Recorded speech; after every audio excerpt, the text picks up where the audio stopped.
Yo, what is up, guys? This is Troy D from the Troy D 24/7 Mall channel, your source for on point and no hype reviews. We are back yet again, everybody. We're back with another fragrance review right here, guys. And today I will be talking about a fragrance that is pretty much very anticipated for 2024.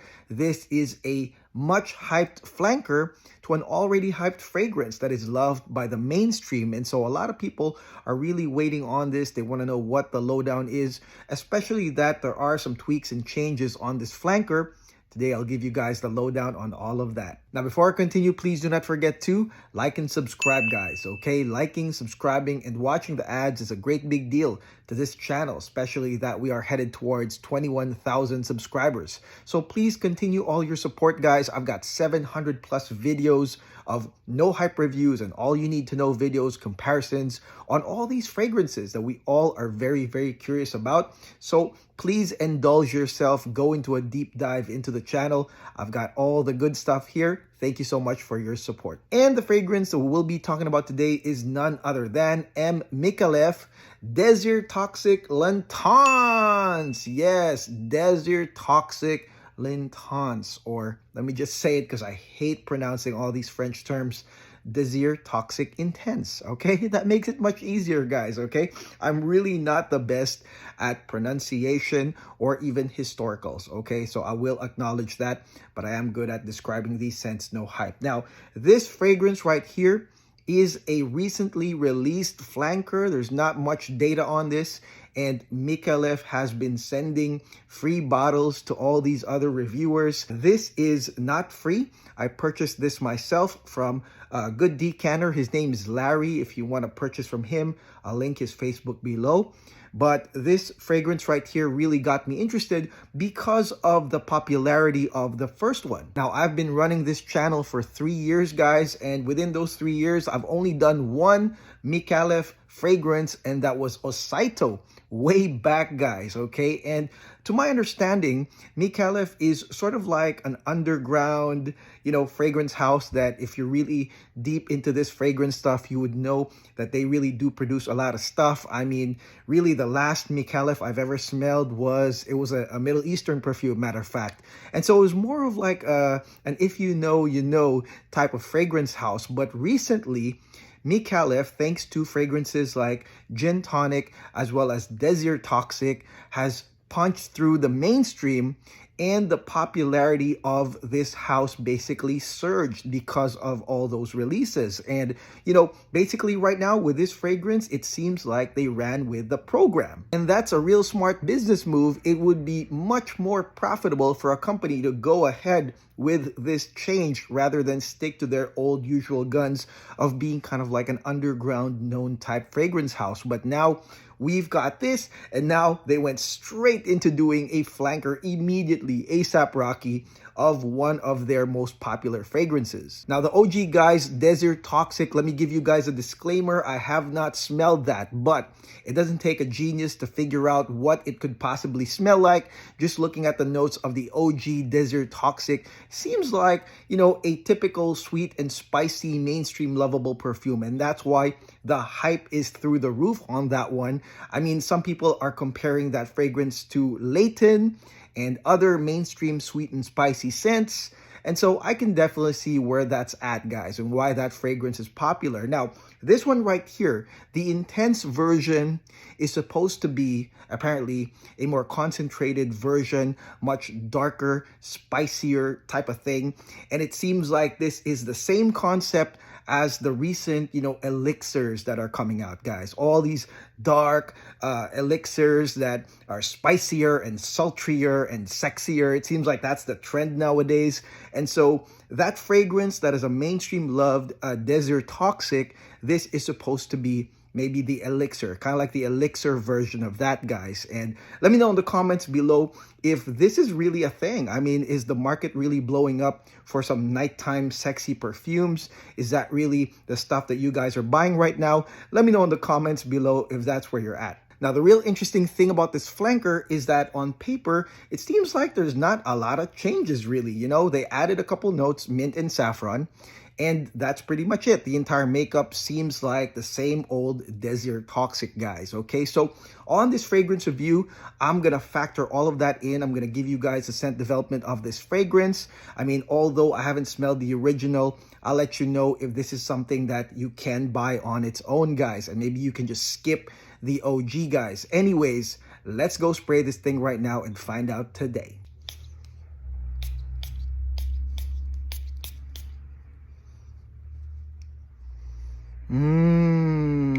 Okay, guys, now let's talk about M Micallef Desirtoxic L'Intense. Okay, L'Intense. Desirtoxic Intense. I don't give a shit, man.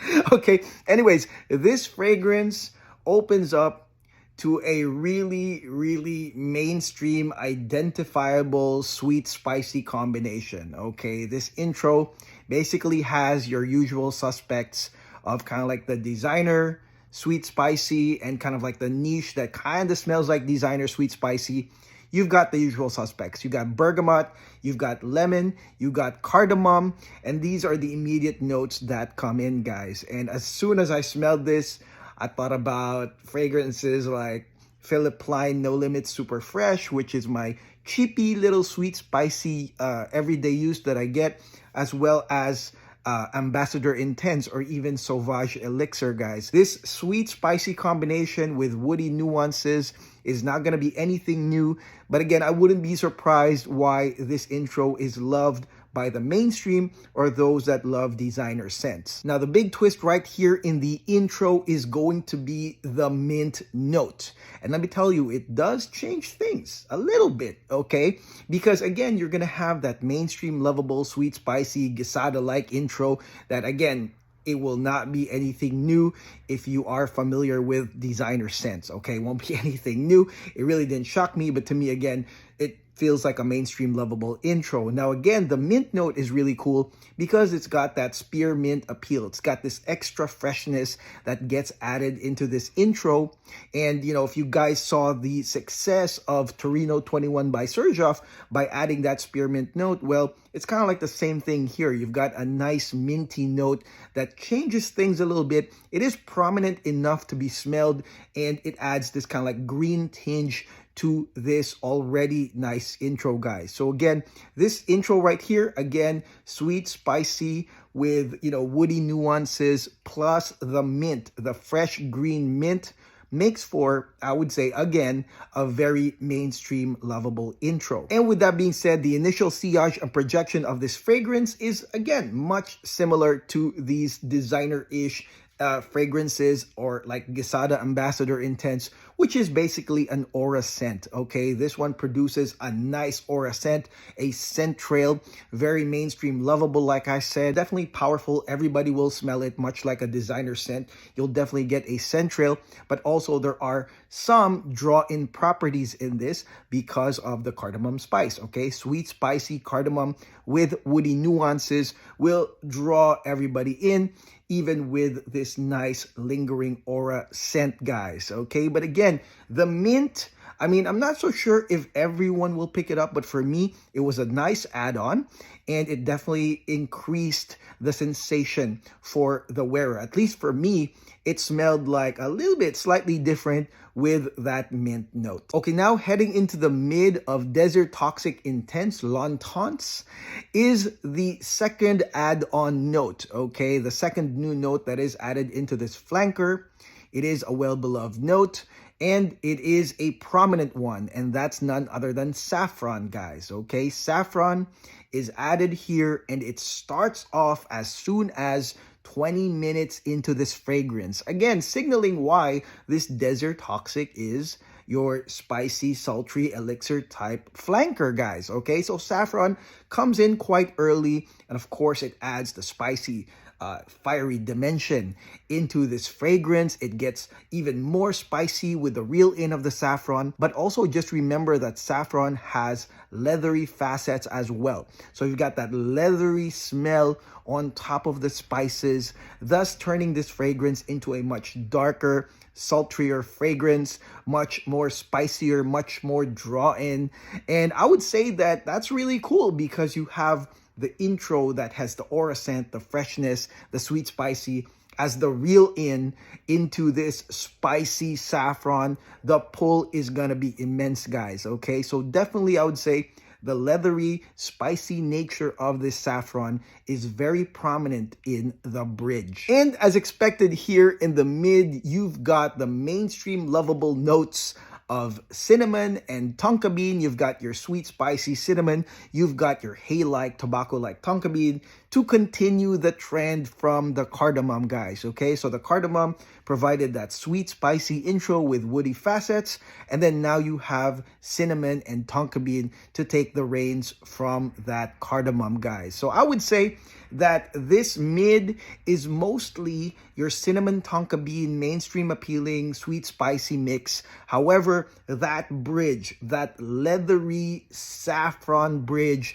is definitely prominent. Again, starts up 20 minutes in and lasts, I would say, like maybe a couple hours of that saffron being there. And I would say that that saffron is a great signal of that darker nighttime sultrier fragrance that this one is. Okay, so for me, to be honest, I wasn't so wowed by all of this. Okay, I mean, yes, there are some additions to this fragrance, but man, there are just so many similarities between this fragrance and, I don't know, Ambassador Intense or Philip Plein No Limit Super Fresh. I mean, it's almost exactly the same as No Limit Super Fresh that I really just can't be wowed, okay? But again, this explains why, you know, the mainstream loves it. I mean, Super Fresh, which was like, you know, everyone hated Philip Plein back then. I checked the Fragrantica meter and it's pretty high. So people are starting to discover how that fragrance is just awesome. The juice itself is great. Forget the designer. And, you know, with this one, I mean, it's similar. It's just so damn similar. But thank God they added some, you know, mint in the beginning and saffron again to make it darker. This start to mid, I'd say try it first. Don't go running and buying a full bottle. No matter what these other reviewers say that got their bottles for free, you might get a lot of redundancy with this fragrance right here. Okay, guys, now let's head into the dry down of Micallef's Desirtoxic L'Intense. Okay, I finally said it right. Boom. Anyways, right here in the dry down, guys, is when it got pretty interesting for me. Now, everything before that was kind of like, okay, smells like my other like designer scents that I have right there, full bottle in my back pocket. But right here in the dry down, heading into the dry down is what gets interesting. And that's because of the cannabis accord, guys. Okay, so the cannabis definitely starts coming in, heading into the dry down, I would say 2 hours in, and it does intensify in the 3 to 4 hour mark, guys. Okay, and this to me is the most interesting. And for those that are on the fence because of this, let me tell you that the cannabis part of this fragrance is actually good. And let me describe it to you guys. The cannabis right here in Desirtoxic Intense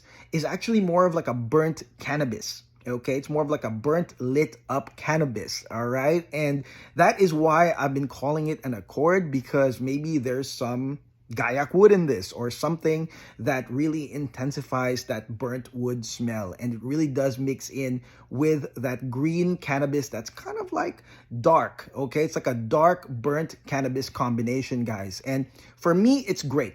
It's great not because it's cannabis. I mean, I don't smoke cannabis. Matter of fact, I hate it when I smell it in the air here in LA. But this cannabis note with the accompanying burnt vibe, kind of like a lit up cannabis vibe, really felt nice to me. Okay, it smelled nice because it gave a green, masculine, dark tone that continued on from the spiciness, guys. Okay, so the saffron set it all up with the leathery spice that headed into this one right here, which gives you a green, masculine, kind of like oud chips, almost smoky accord with that dark cannabis note, guys. Okay, so that's the best way I can explain it. It's a nice transition into this, and it really doesn't smell like weed in the air. It's a nice dark cannabis note, again, with somewhat of a burnt woods accord accompanying it. Perfect for guys. I mean, really, really nice. And with that being said, the dark green cannabis accord sets up the rest of the dry down, because the dry down is pretty much green as well. You're going to get the earthy green oak moss transition into the dry down, as well as some patchouli. And then, of course, because this is a sensual ending to this fragrance, you're going to get some gradient musk. And then for the sweetness, there's a slight ambery note here, slight sweet amber. I wouldn't say it's like overcoming like a super honeyed amber. It's just there to continue from the cinnamon and the tonka bean. However, this dry down is very masculine with the oak moss, with the patch, with the musks. Again, set up by that beautiful cannabis note, that dark cannabis note with the burnt vibe. Now, ultimately for me, this is okay. I mean, you know, again, I wasn't too impressed with the mainstream lovable facets of this, because again, you can purchase that elsewhere. And so basically what I wanted to know with this review was, you know, were the changes going to be enough? You know, the changes of the mint, the saffron, and that disruption cannabis note that's right here in the end. And I'm gonna say, you know what, it can be, guys. Honestly, this is something that maybe you have to try. I wouldn't go rushing and blind buying it because some of these reviewers said so, and you know, they got a free bottle. You know, that really affects the review. Trust me, guys, if you got a free bottle, I used to get free bottles and I was just like, man, you know, I have to say something good, right? Because, you know, I mean, this is a free, like, $200 bottle. I got to say something good, you know? So some of them, you know, they go overboard with what they say. They want you guys to run and buy this blind. I highly advise against it, guys, because like I said, the designer-ish part of this, you can smell in Gesada Ambassador Intense, maybe even Sauvage Elixir, or maybe even Philip Klein No Limits Super Fresh, guys, okay? So that part is available everywhere for a much cheaper price, but the nice turn of events is really the elixir side, the darker side to it, which this fragrance does execute well. Okay, I like the saffron transition, that leathery, spicy saffron transition. And I also liked the burnt cannabis lit up incandescent accord that goes into a masculine green dry down. That I like as well. I wouldn't be surprised if others liked the OG better. If the OG Desirtoxic, which I haven't smelled, but again, on paper, it seemed like a sweet, spicy, anytime, anywhere type fragrance, kind of designer-ish. I wouldn't be surprised if the crowd went and leaned more into that, guys. But if we're talking about a darker flanker,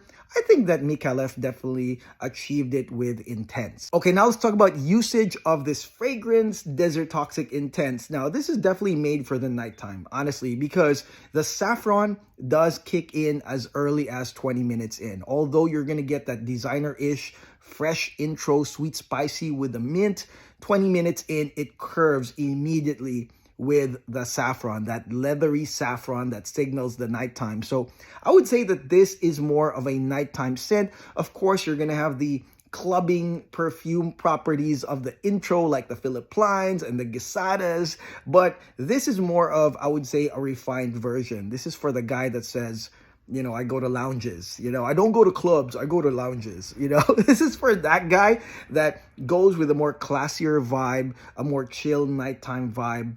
I would say that this is for the guy that goes to the lounges, but definitely it is super masculine, and it does have a nice fade to black ending, green, masculine, musk and oak moss and cannabis, burnt cannabis dry down. That to me is the most interesting part of this fragrance. It's a nice ending. So it's pretty masculine, nighttime. I would say any weather, at least somewhat cool for that nighttime vibes. But definitely it is a very usable nighttime perfume. Now, total performance of this fragrance is 11 hours significant scent.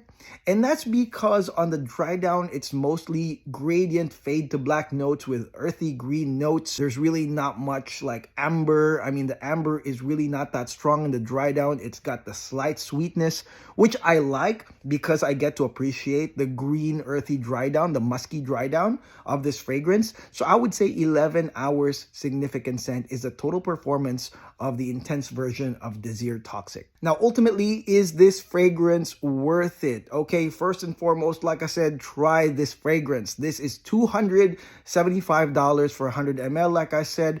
And with that kind of price range, there's a lot of other contenders. I would say try this first. If you don't have any of those aforementioned designer perfumes, maybe you'll get blown away, but I really find that hard to believe at this point, and if we're looking at the cost of Philipp Plein Super Fresh, I got it for like $40, and Gisara, I got it for like $80. Okay, so those are way cheaper alternatives if you're looking for a very, very similar intro. Now, what you are going to pay for here, though, is the nighttime sultry transition, okay, which is your saffron. You're paying for that, as well as, the much richer burnt cannabis accord heading into the dry down, which I loved. Okay, that's what you're paying for. That's what's different. But don't be buying this because of that very redundant designer-ish sweet spicy intro, because trust me guys, those other fragrances I mentioned, they're way cheaper. You can get that same intro with the same type of performance. What you're really paying for, okay, is that saffron transition, that nighttime additional spice and leather transition into this beautiful, damn beautiful dry down with the burnt cannabis, the oak moss, the earthy musks. It's all in here in this beautiful dry down. That's what you're really paying for, guys. And that is it. That is my no hype review on M Micallef's Desirtoxic L'Intense. Okay, yeah, said it again. Okay, let me know in the comments below what y'all think of this fragrance. What did y'all think of the original? I want to know as well. I mean, if you've owned and loved the original, I just want to know what you guys love the most about it. But definitely, this is an interesting flanker. Try it first. Hit up Larry or get a decant anywhere, because this is definitely not a blind buy, but I wouldn't be surprised if this one was loved by the mainstream yet again. I would say this is the elixir version of the original Desirtoxic. Thank you so much for watching. I'll see you guys on the weekend. I've got some great comparison videos as well as some other niche reviews, so hang on tight. I'll see you guys. Peace.